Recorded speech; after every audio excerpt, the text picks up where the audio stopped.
Jesús de Nazaret, el hombre más importante de la historia de la humanidad. Conquistó el corazón de Roma sin levantar una espada y el corazón de Occidente en 2000 años. Llegó a puntos donde no se pensó que se iba a llegar. Llegó a corazones que no se pensó que alguien pudiera tener un toque de humanidad en un lugar donde no estaba. Hoy día traje un invitado muy especial, alguien que encontró el gozo y la fe por Jesús, y me gustaría compartir su experiencia, cómo él ve la fe y sobre todo hasta qué punto su fe lo ha cambiado y lo va a llevar a seguir mejorando. Felipe, un gusto. Gracias por venir a este espacio y muchas gracias por abrirte en algo tan íntimo que puede ser la fe y tu humanidad como persona. Bueno, muchas gracias por invitarme. Me emocioné mucho escuchándote introducir al Mesías. Como tú bien dijiste, la persona más importante de la historia. Y sí, estoy de acuerdo con todo lo que dijiste. Amén, amén. Gracias. Bueno, ya para partir un poco conociéndote y tu perspectiva, la primera pregunta en el podcast por lo general es un contexto actual. ¿Tú en qué estás hoy en día? Hoy en día, claro, para que me conozcan un poco, tengo 24 años, soy estudiante aún de la carrera de cine en la UDD y ingeniería comercial en la misma UDD.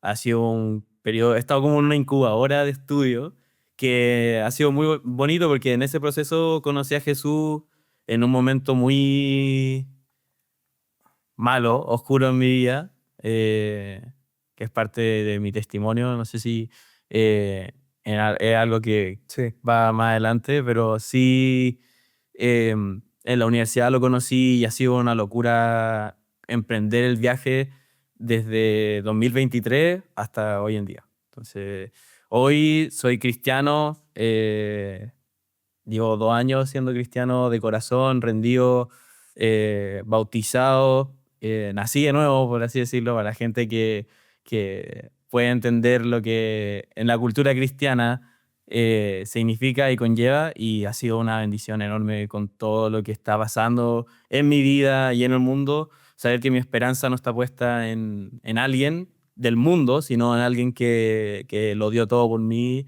y que de verdad me mostró todo el amor del mundo. Me parece, bueno, muchas gracias por compartir un poco tu experiencia. Ahora me gustaría llevarte ya más al plano de la Biblia en sí, el estudio del Antiguo Testamento.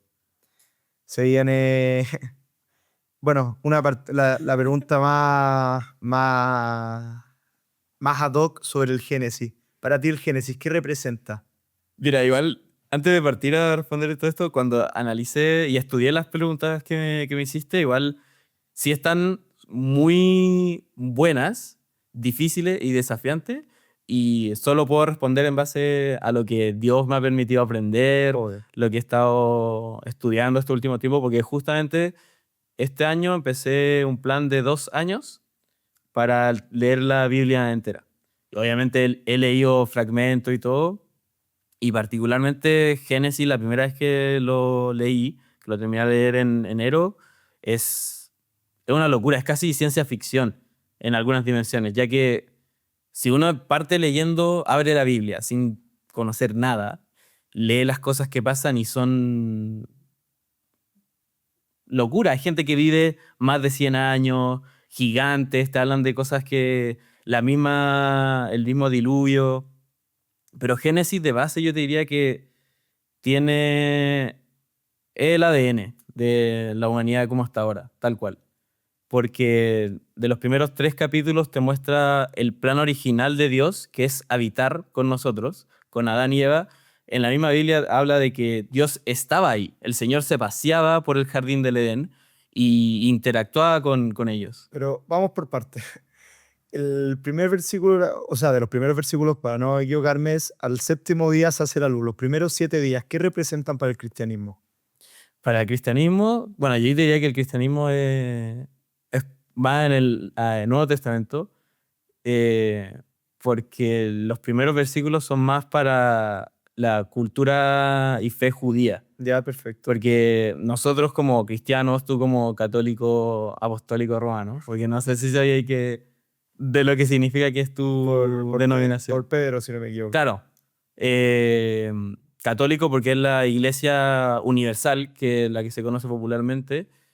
Apostólico porque es la descendencia de los discípulos apóstoles de Jesús. ¿Ya? Y romana porque Roma históricamente era el centro del mundo. ¿Y por qué es Pedro el romano? No, Pedro no era romano. Perdón. ¿Qué es el romano? Eh, El que no le pueden... Constantino fue uno de los precursores muy importantes de la fe cristiana en Roma. Pero había un discípulo que era romano. Mm, Creo que si no me equivoco, y está dentro de lo... es que piensa que Roma en esa época, cuando estaban en... Roma conquistó la mayoría de Europa como la conocemos hoy día, también Medio Oriente. De hecho, en el tiempo de Jesús, Roma estaba oprimiendo a los hebreos. Ujú. Es decir, lo más cercano a que en una conquista, la conquista española, es parecido a la conquista española, Ya. pero en el contexto de 2000 años, que venga una nación entera, se ponga ahí, se instaure y te oprima, te cobre impuestos, te mata, básicamente. Perfecto. Pero para no salir tanto del tema, en el Génesis, cuando se habla de esta como ciencia, no quiero hablar de ciencia ficción, pero esta hipérbole, grandes realidades, Matusalén que vive 1000 años, es gigante y todo. Sí. La parte más conocida de Génesis es Adán y Eva. Sí. Para ti o en tu iglesia, ¿qué representa el pecado original de Eva o de Adán? Es la rebeldía, completamente. Y es ante una tentación que la serpiente, que es la encarnación de Satanás, eh, pone en el corazón de Eva, en este caso. De hecho, es muy chistoso de que en, en los versículos donde sucede eso, que si no me equivoco es Génesis 2, Eva cae en la tentación de la serpiente. Sí.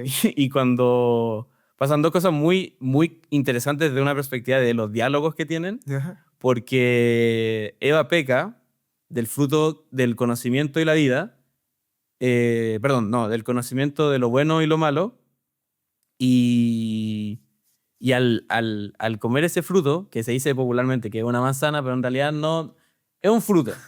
Puede ser un Sí, un plátano, melón, lo que durazno, sea, sí, sí. Sí. no, lo que sea. Pero lo que sucede después de eso es que Eva come el fruto Ya. y se lo ofrece a Adán. Ya. Entonces en eso, ellos caen en cuenta de que estaban desnudos. Entonces es súper loco en el sentido de que caen en un como despertar, por así decirlo, y se esconden. esconden. Sí, se esconden. Se esconden porque están desnudos y buscan ocultarse, ocultar su desnudez. Y en eso, claro, Dios, como podía habitar con ellos, los busca. Y es muy curioso, lo primero que les dice no es, ¿qué hicieron? ¿Qué les pasa? Como Que sería lo que cualquiera pensaría. lo que haría un papá si ve que su hijo rompió algo y dijo, "Oh, ¿qué hiciste?" Sino lo que primero que les dice el Señor a su creación es, ¿dónde está? Y si nos vamos como en la profunda de eso, es los primeros como mensajes de que Dios nos ve como con ojos de misericordia. Porque claro, el preguntar dónde está su corazón, dónde está sus intenciones puestas al hacer eso. Y lo chistoso que te decía es que Adán dice, no, estamos acá, que sentimos vergüenza porque... y como que intenta excusarse y dice, es que la mujer que me diste me hizo pecar. Ya. Y es como chistoso a ojos de ahora, pero en sí te muestra como que en nosotros queda como esa cultura, ese vacío en nuestro corazón que es el pecado de ocultarnos de Dios, de no querer de sentir vergüenza por las cosas que hacemos. La rebeldía. Entonces, en sí, Génesis tiene esa caída del diseño original que Dios tenía de habitar con nosotros, de cuidarnos, y por desobediencia, que el pecado entre en nuestra vida. Perfecto. Eso en resumen, Génesis, que pasan muchísimas más cosas, pero es la caída principalmente. Después de eso, Adán y Eva son expulsados del paraíso. Sí. A consiguiente viene el tema de Caín y Abel. Sí. ¿Qué representa para ti Caín y Abel? Porque claro, en términos prácticos, la cultura popular siempre ha representado la envidia Sí. y la rabia ganando a un ser humano y haciendo el peor de los pecados, que El primer asesinato. el primer asesinato de la historia. Sí. ¿Cómo tú lo ves? La historia de Caín y Abel es súper loca porque...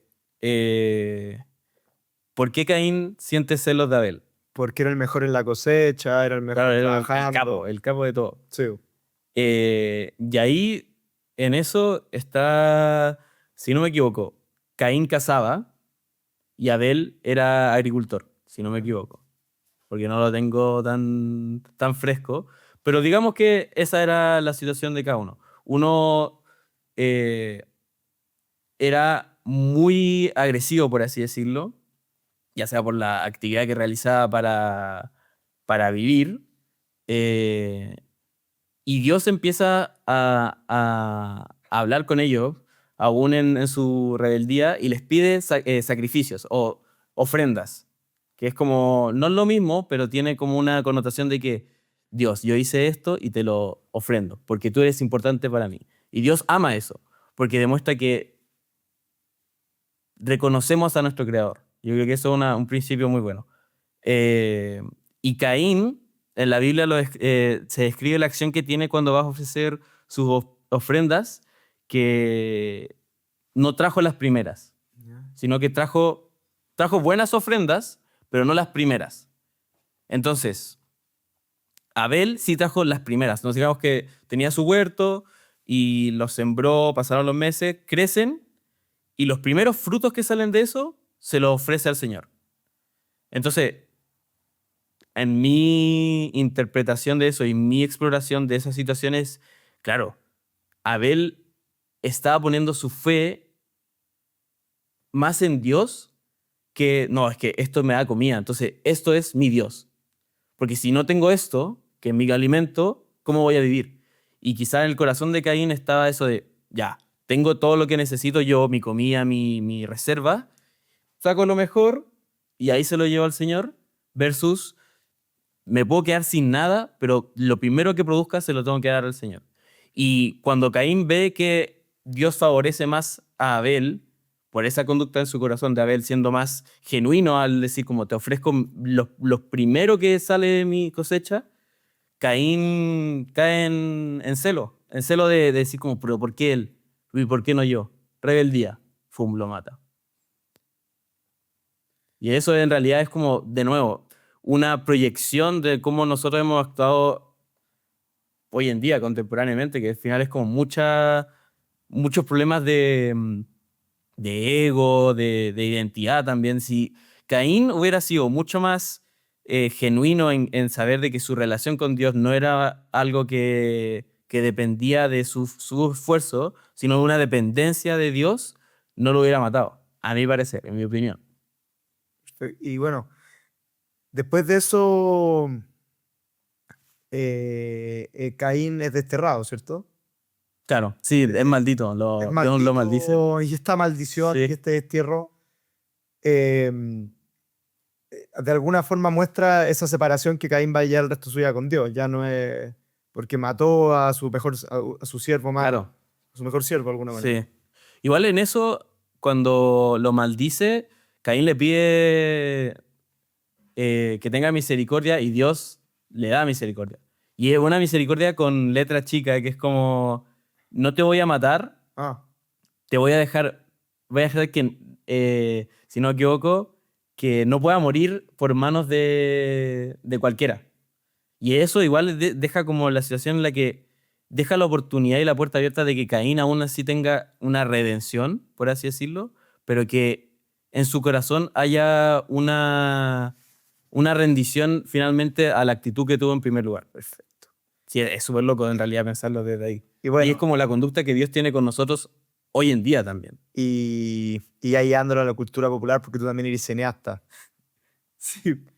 Caín, Caín y Abel es de ser la representación, sino de las más famosas en general de Hollywood, de esta envidia, de entre hermanos. Claro. ¿Por qué tú crees que están representadas? Porque esta sensación de que he visto esta película 1000 veces, pero con otro nombre y otro guión, ¿por qué a la gente le hace tanto sentido la historia de Caín y Abel? Yo creo que, de nuevo, es porque Génesis tiene todos esos detalles que si uno se detiene en pensar por qué actúan así. eh, y es que nosotros actuamos así. Nosotros sentimos envidia. Nosotros somos egocéntricos.